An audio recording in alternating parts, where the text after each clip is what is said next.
How are y'all doing today? Good. My name's Lucy, and I'd like to welcome everyone to Inkling's annual guest author reading in our celebration of National Poetry Month.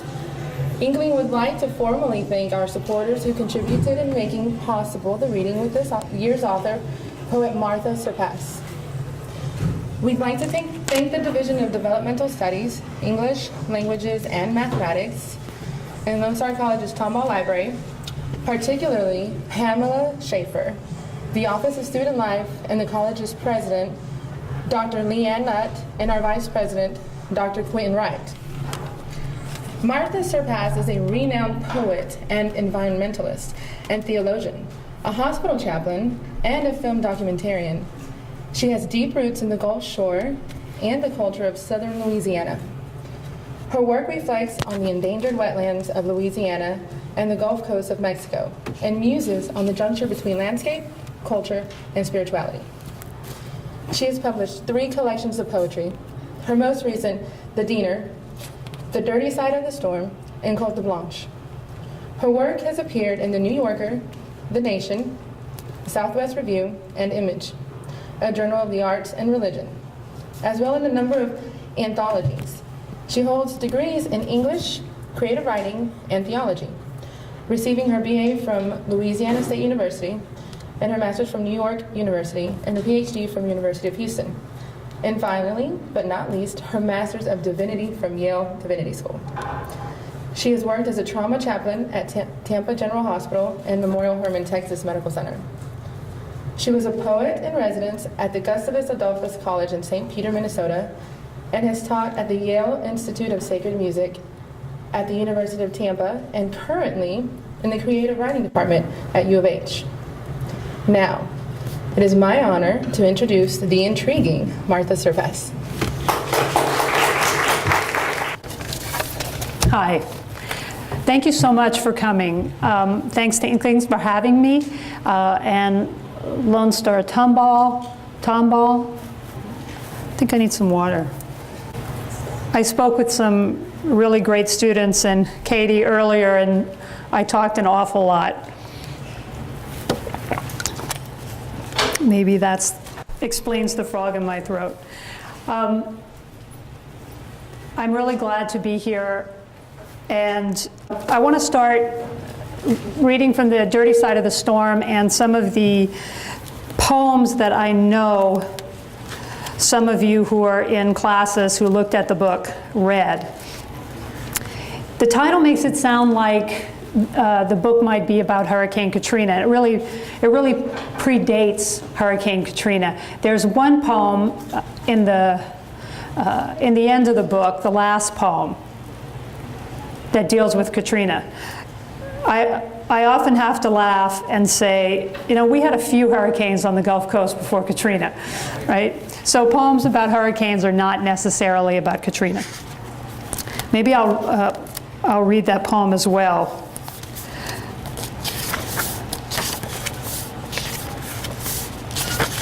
The water. In the morning, the water like a deckhand, a persistent curl against the shore, who won't back down, take no, or be denied. It is there under the wharf and soon under the house, whoring with any swamp rat or snake.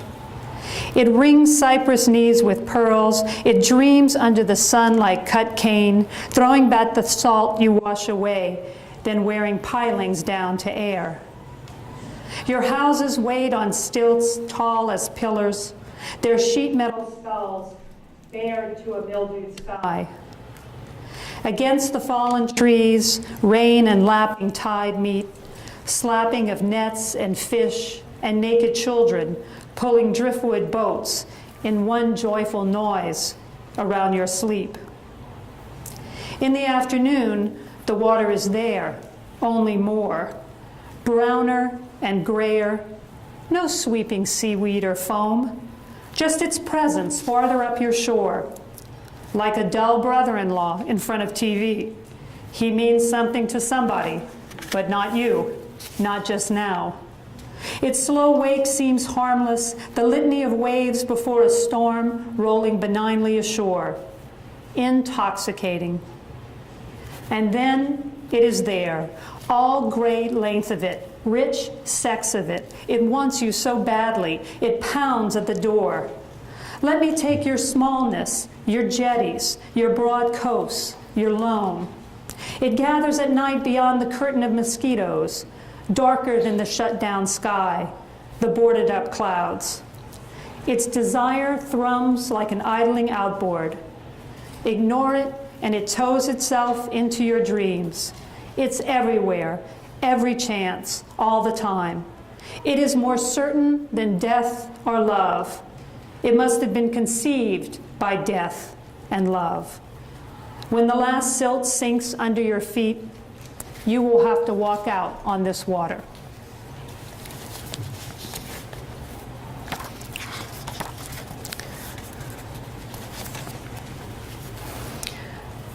This poem is titled Fais Dodo, and it's a Cajun dance.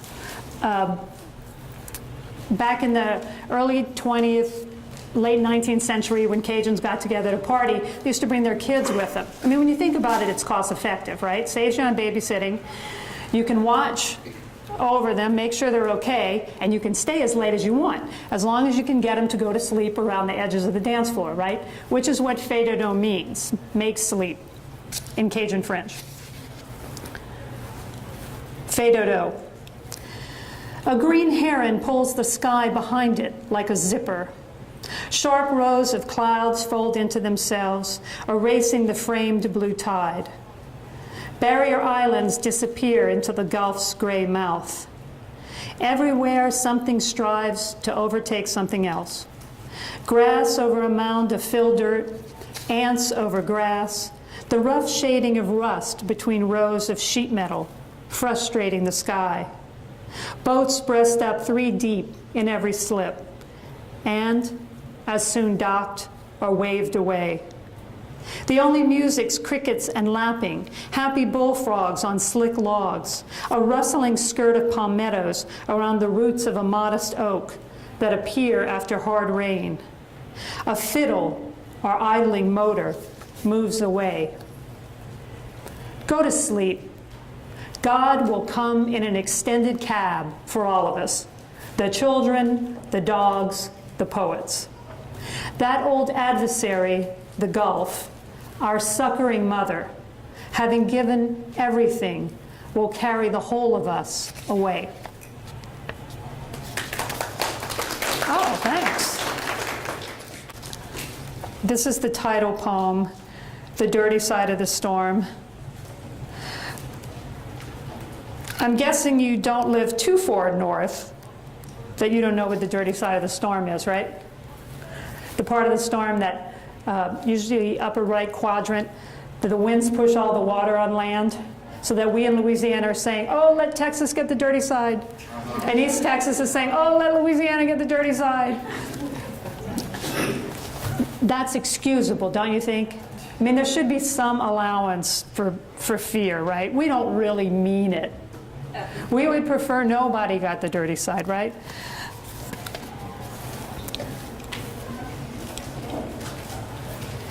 The dirty side of the storm. Death just misses you. Its well-defined eye and taut rotation land on someone else. No need to study the sky for signs or watch the cows. Not with satellite loops, infrared imagery, reconnaissance flights shrinking the orange cones of uncertainty. If it makes you feel better, go ahead and push pins through a brittle chart. Your coordinates square neatly east of the worst wind shear, lightning strikes, and bursts of air. All convection steers clear of your splattered doorframe. The Red Cross mobilizes elsewhere. Take a good look at those oak roots from a calm doorstep and wait.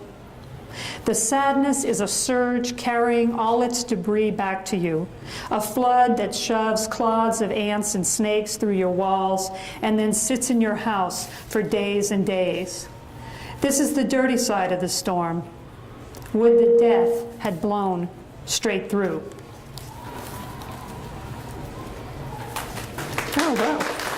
Thanks. I'm from a little town about 80 miles south of New Orleans. It's part of the Barataria-Terrebonne estuary, and I'm told it's the fastest disappearing landmass on Earth, meaning it's eroding so quickly, or more quickly than any place else. And it's not an exaggeration to say in 50 years my hometown won't be there.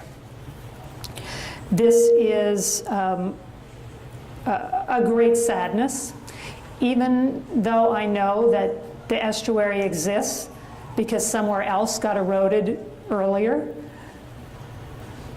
Sediment shifts, gets dragged by the river one place to another place. And sometimes that's just not terribly consoling. So this poem is about the struggle to make peace with that. It's called The Discipline of Non-Fulfillment. Eastertide, Margaret, and all that we've given up comes back to us at once. Chicken and sausage gumbo, 12 packs of Dixie, picayunes, and the man-god builder of trawl boards who frees bird dogs and coons from steel jaws. At once, the humid air rolls back and northern light pours through. Girls in pastel dresses spin petals to relieve pink azaleas of carrying the day on their own. A crowded sea of greens, innocent water wedged by shorn banks below. Eastertide, Margaret, and tide means something different here. But wouldn't you say it's the same sweeping abundance, overtaking shoals and inlets, joining lake and bay, drowning everything in between? Don't answer. I'll focus on some small thing, a blue heron lifting from brown stubble, light off bleached barnacles, helicopter blades beating the marsh into submission. No action hero will rappel down in camouflage or lab white to sew together the last scraps of duckweed and spoil. Like the discipline of non-fulfillment you offered from the pulpit years ago, as if you were explaining the abbreviated life of dogs to children, laying a still furry body down in its damp space and closing up the hole.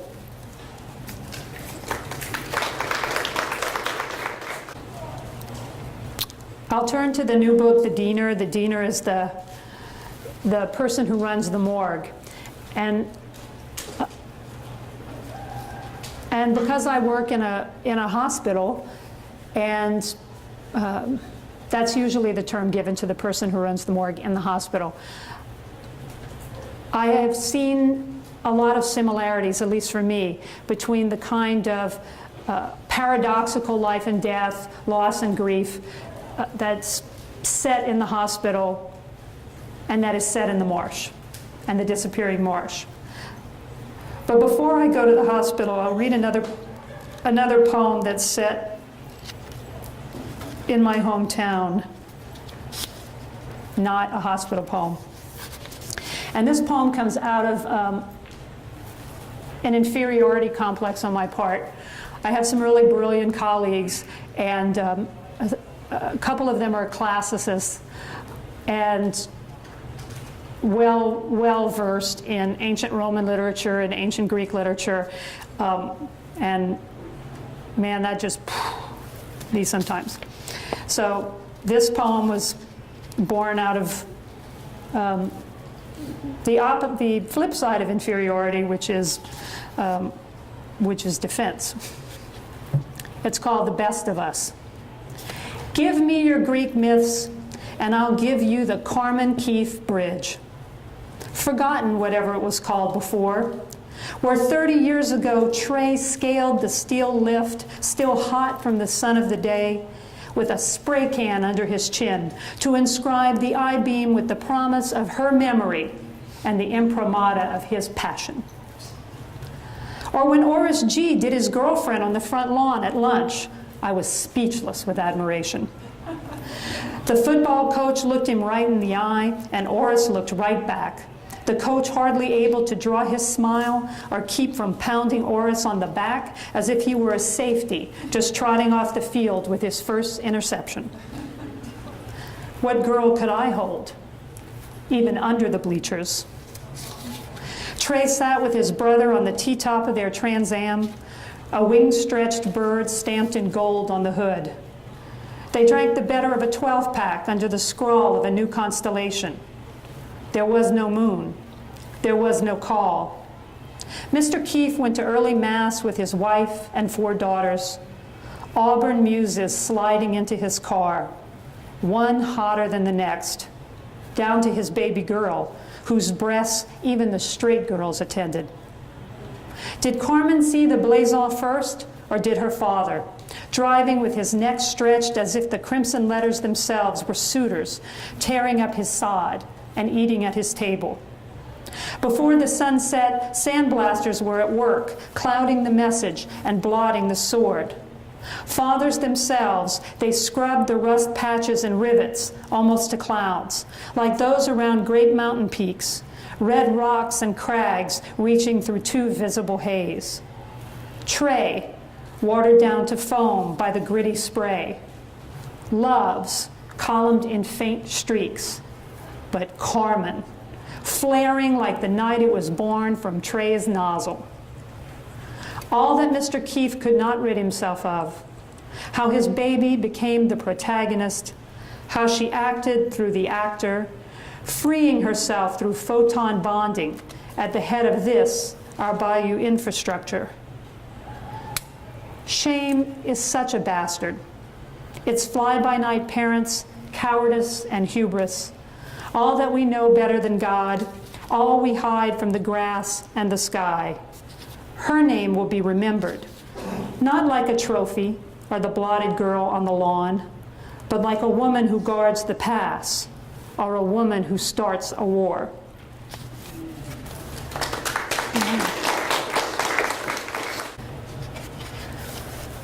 Pearl snap.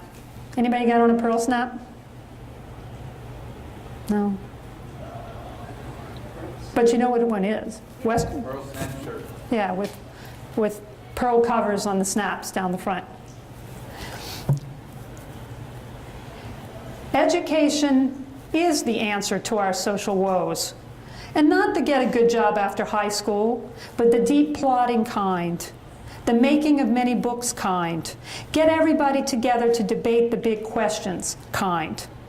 When I'm in Walmart and some kid dangling by the wrist is screaming, his mom in shorts that slice her thighs, saying something deep to him through her teeth, her long hair smelling like she has more than one job, I know it's not her fault. She's carrying a combination wallet cigarette case with a pocket for the lighter. Her husband, well, the father of her last 2, her divorce isn't final from her ex, is waiting in the truck, a Ford. Her dad had a problem with that until they went duck hunting and worked it all out. Her man didn't graduate, even though his junior high let the boys go when trawling season began, but going back got harder. She took typing and bookkeeping and even AP math. She says she manages a convenience store where you learn how to just take on the present. Right now, she just needs to find that pearl snap for her oldest. And why is it suddenly so dang hard to find a boy's 12 pearl snap? There are a few like her in every cow town. When the copter brings a woman's child, a certain woman of that kind, from the parish or the county to the city, and we all stand around the trauma bay watching environmental services sweep up the gauze wrap and cut clothes. And that woman from the boonies is still not here, driving her husband's truck as hard and steady as she can. I'll meet her in family consult or stand her in the shiny hallway. She'll go anywhere. And depending on what the test tube intern has to say, she'll either squat, lay her forearm against her stomach, and loose that first wail groan that defies conceit. Or she'll tutor me in the language of living in good faith, of staring down what I have to say and opening her mind to it, taking it in like a nursling and knowing it whole until the two can sleep side by side. We tell her, it's going to be a long road. And she says, as long as there's a road, I'm on it.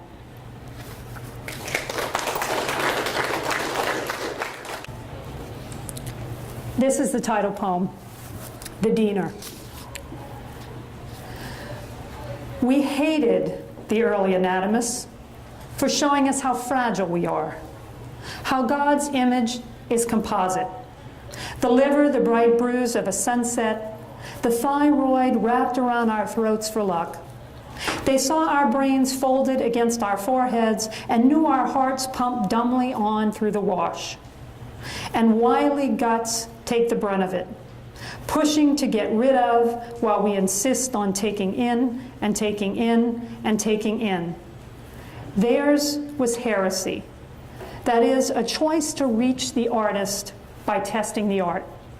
Human suffering, always the requisite cost. Change, what keeps all of it the same, the teacher says, no new thing under the sun. What we make, let's make old instead. Older than the first tool, which smelled much like the body, the first blacksmith must have thought. Not quite like displaced blood, but blood at home in its place among other parts in their places. And that must be how we began to confuse the power to examine and change with the power to create, to be discrete agents. Why we like to see ourselves as whole, despite the diener piling legs on a cot, despite the pruned artery, tied and cut.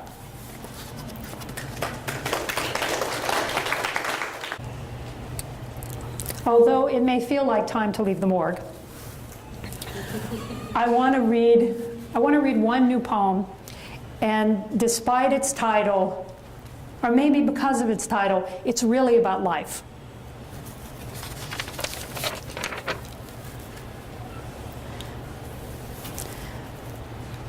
The morgue is closed. Any decor depresses when it shows only dirt preserved. Ring the freezer's bell. I'm very sorry, the morgue is closed. Hurry up all you want. The diener knows nothing but how many served, the hellish decor when the AC slows. Flash your toe tag like a backstage pass. You know the director, the gaff, all the clout you can sell. I'm very sorry, the morgue is closed. You are putrefying from within.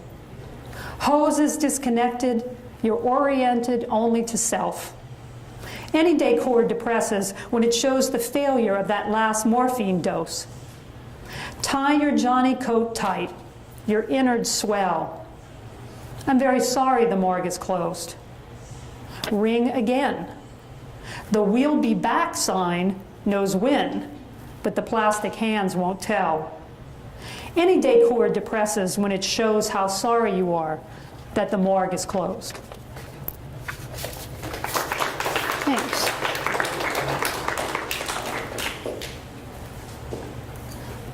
Anybody read Jane Kenyon? Anybody going to read Jane Kenyon now? Maybe?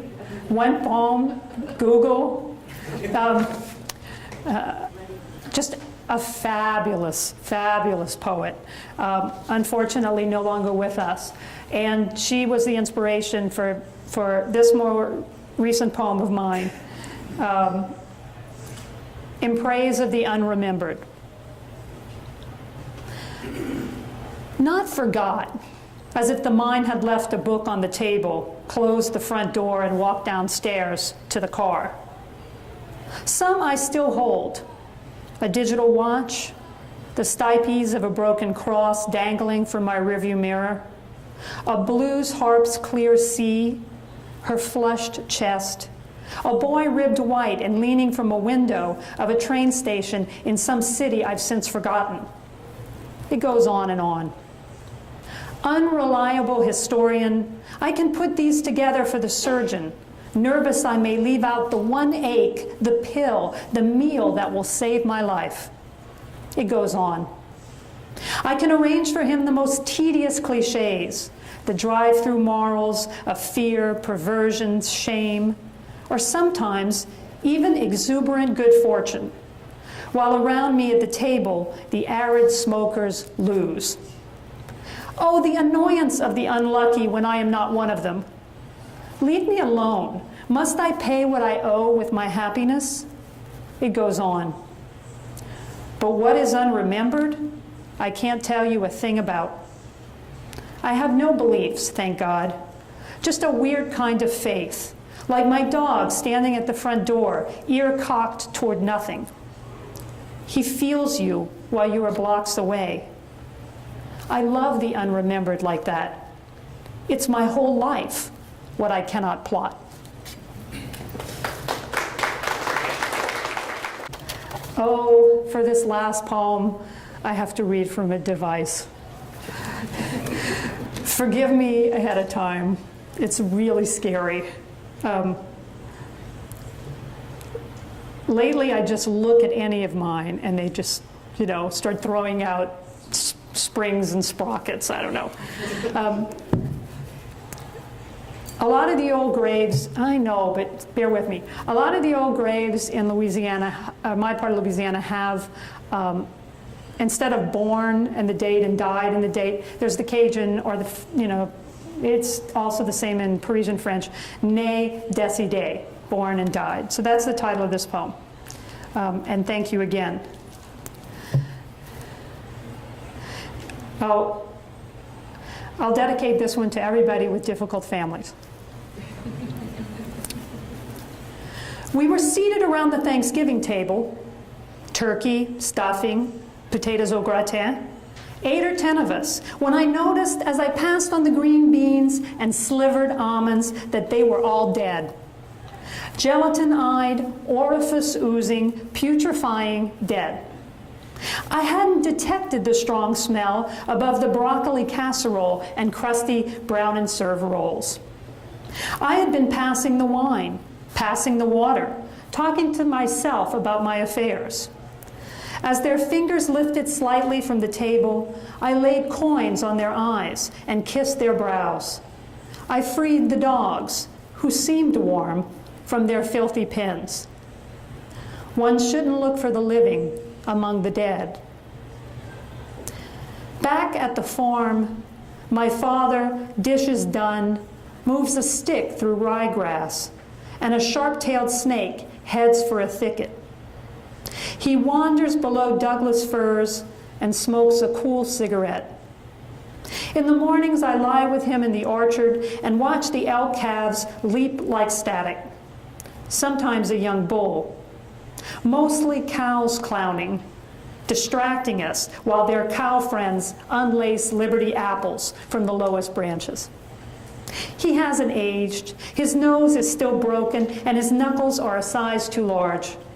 For July, his skin is burned patriot red, and his eyes are green, green, green.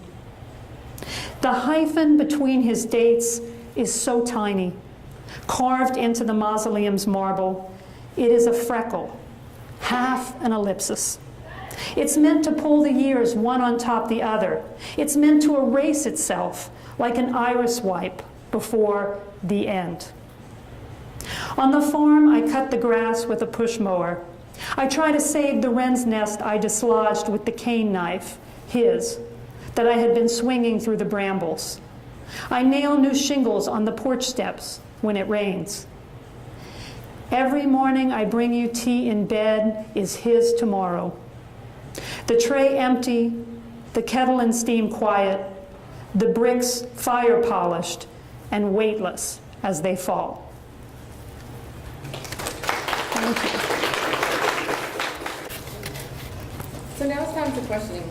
Does anybody have any questions for me?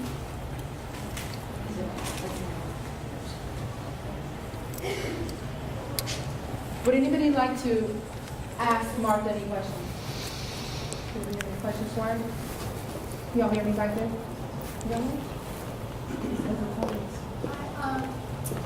I wish you experience of how much like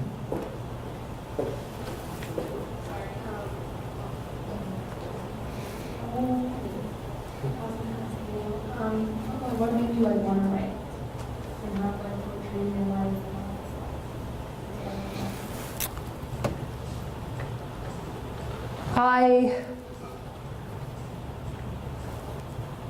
I started writing because I was alienated, and I had myself in the page. That's what it felt like. As much as I love my culture, and I do love it, I felt a little alienated from it. I felt a little different. I know it's odd. My parents weren't born like right there. They were born like 30 miles away, and that somehow made us a little different. And so I poured a lot of my angst out. And then I had some positive reinforcement, which helped. When I was in junior high, I had a great teacher who assigned a lot of poetry, and there were students who didn't want to write any poetry. So I wrote poems and sold them for $1 a piece. And that's about, that may still be the best money I made out of poetry. I'm not sure. So when I think I embraced the idea of a vocation as a poet when I got to college, and I don't know what I was trying to do really. It's some science major or something. I mean, it's like really what I was not suited for. And I took an introduction to poetry writing class because one of my friends told me it was easy. But I have a feeling I didn't. I have a feeling that I took it for different reasons, but that was just the trigger, and that was it. I was sold. There was no looking back.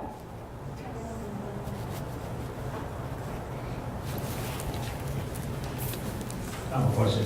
Thank you for coming. Thank you for coming. I know there are other writers in the room, but I have a question. What are some ideas you can give to your fellow writers in the room about how to continue to sharpen your craft outside of just writing for hours and hours on end throughout the day?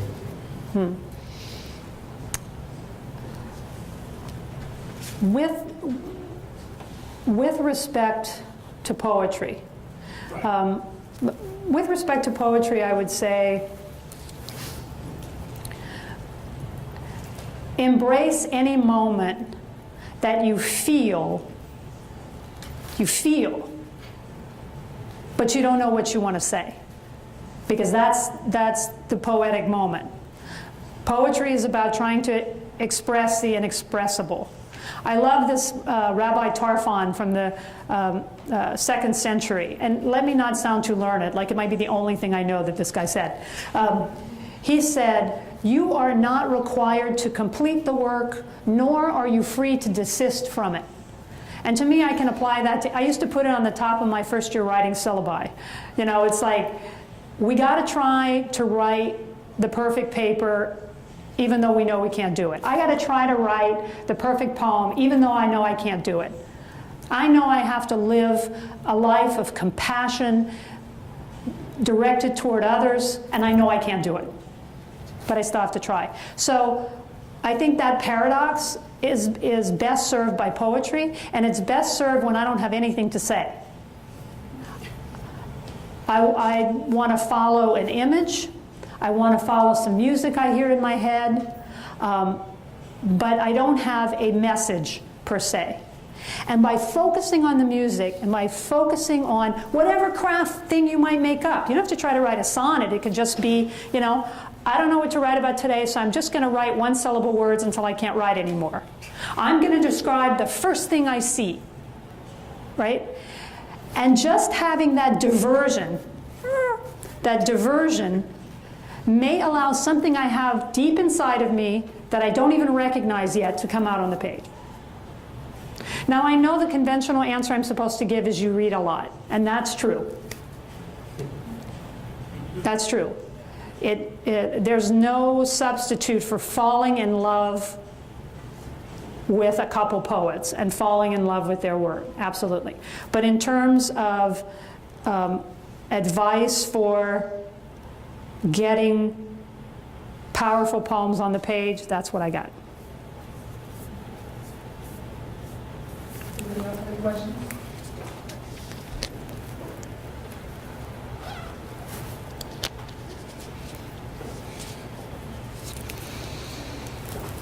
I guess that's it. Any questions? No? Somebody else? Mhm. I'll ask a question we asked in the interview, I guess, but how did you come up with the idea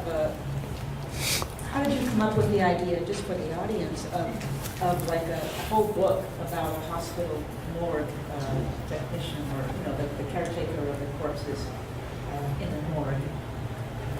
A whole book. I believe in confession. I really do. So I will confess.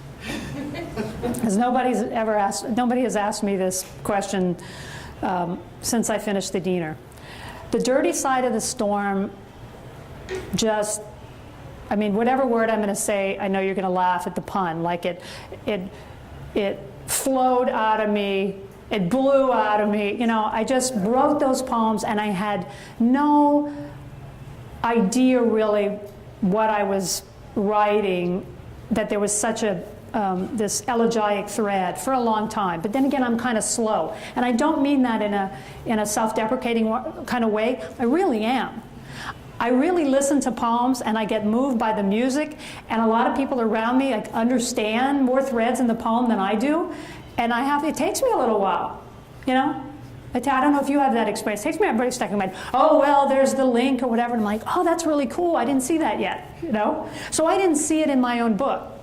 The Diener, I think I tried a little part, and I think there's a part of me that feels a little dissatisfied with this book for that reason. But I totally believe it was there in the poems I was writing. I totally believe that is not artificial, that I felt this connection between what I saw, the emotions I felt in the hospital and the emotions I feel about the land. That's sincere. But there was a little more thinking about it that just didn't make me as comfortable. I also think it could be that I just love my hometown. I love that culture and I love that land so much that it could be the case that if I'm so lucky, I'll write additional books, and I'll never feel as close to any of them as I do to the dirty side. Yeah. So does that mean that when you write something that doesn't come naturally, you have to work on it, you have to, is that connected with editing your poetry? Or you feel that for a good poem to become real, it has to come naturally, and when you do too much to it, or you have to put too much effort in it, it's not that good? I wouldn't say that, because there are poems. I'm trying to think of an example right now of one of the poems I read where there are lines that I just labored over for months, even years, and I consider those poems that came naturally. But I still had to work. I mean, it's work. It's a craft, but they still came naturally to me. I think.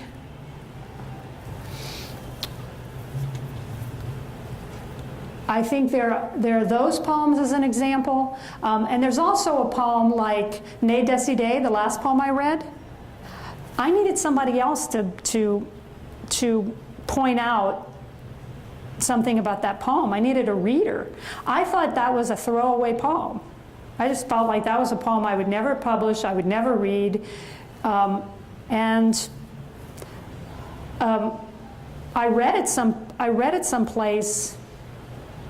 No, first I don't know. I got some positive response to it, and then I started reading it.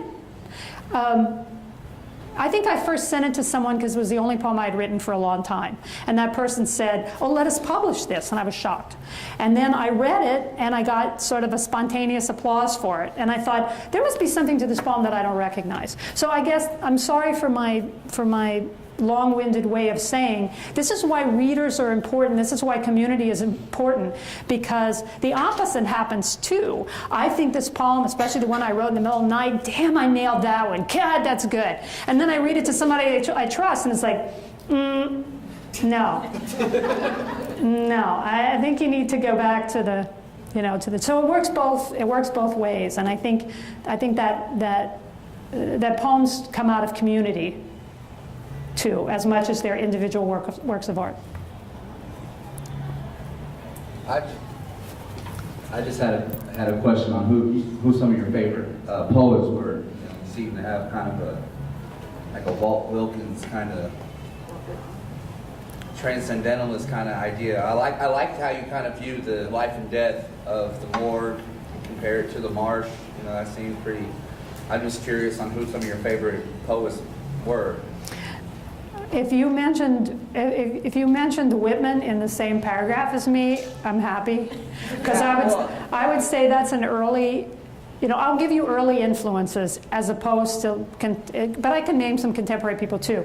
Yeats, believe it or not, was like one of the first influences on me because of the music. I was like, wow, this guy can sing, man. And when he sings, I really feel it. Even when again, like I told you, I don't really quite know what he's doing, I feel it. And Anne Sexton. Anne Sexton gets a bad rap a lot of the time. I mean, this was a person writing about a cultural shift in the 50s that was psychically difficult for this country. We can say that she was writing about the experience of mental illness. Well, is there a difference? Is there a difference between what goes on in society and what some people have to do to adjust to really messed up? And so forget that and just look at her craft. Her ability to make an image just pop, and her endings brilliant.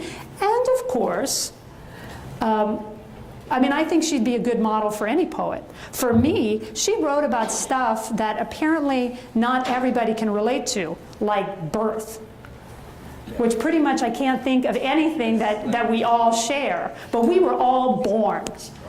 So if you read a poem about birth, that is the most shared, universal human experience that you can read about. So she opened a lot of possibilities for me in terms of subject matter, you know. Anne Sexton. Sexton. She's the real deal. And Melissa's like right there, right? She's the real deal. One more question?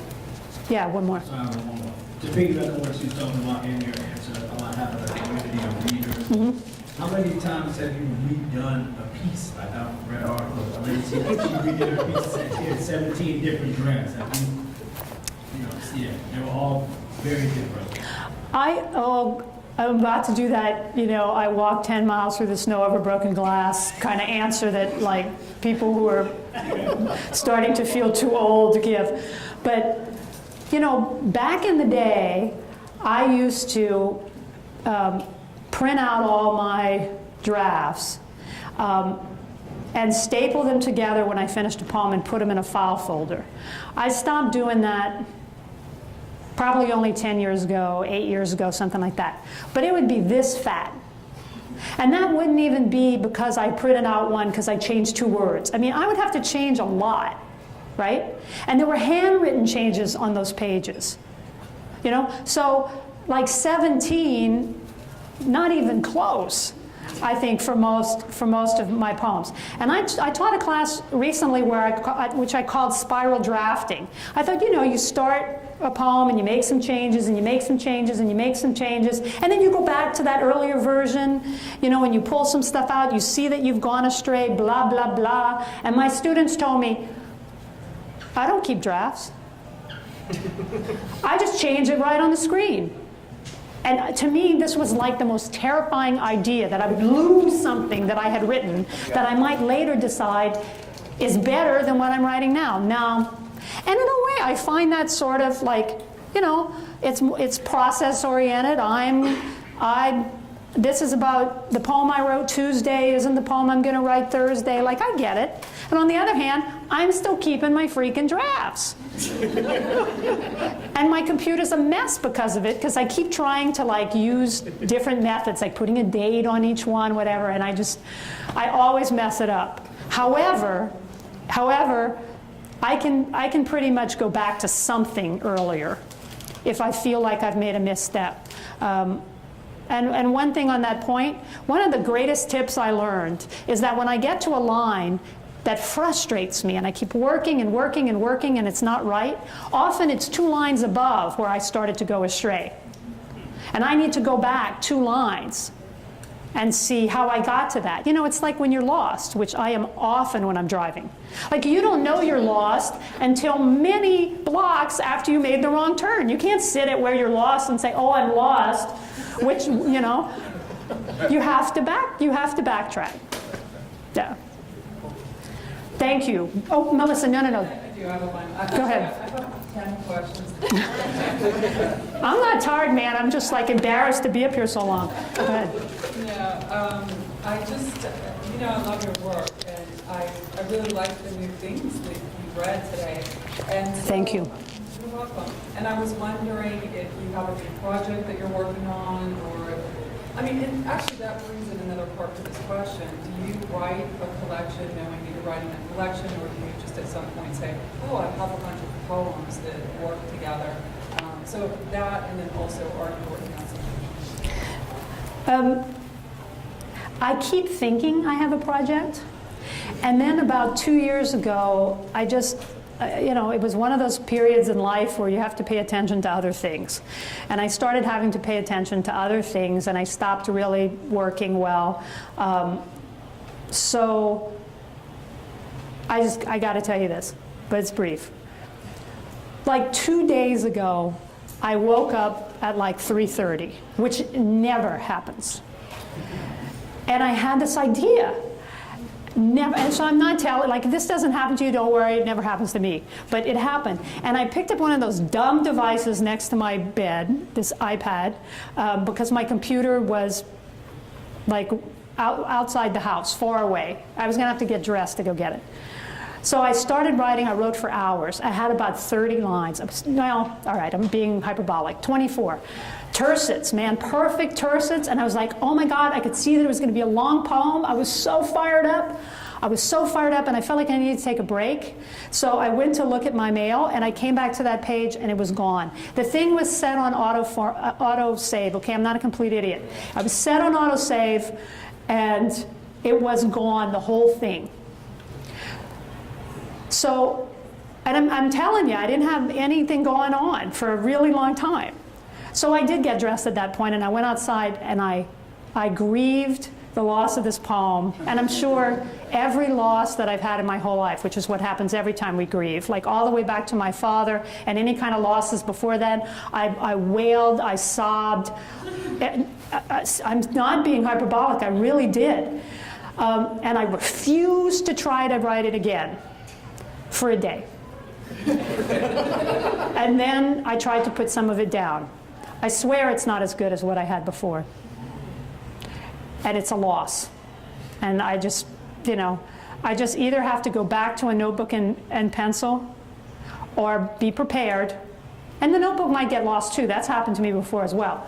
But I wanted to tell you that story because I guess it's a sort of survival story, like, what do you call those things? Support groups? Like a support group for if you ever feel like you lost an idea or you lost a poem or whatever. I'm telling you, man, this was like Pulitzer Prize winning, awesome poem. This was the thing, and it was going to be a book-length poem.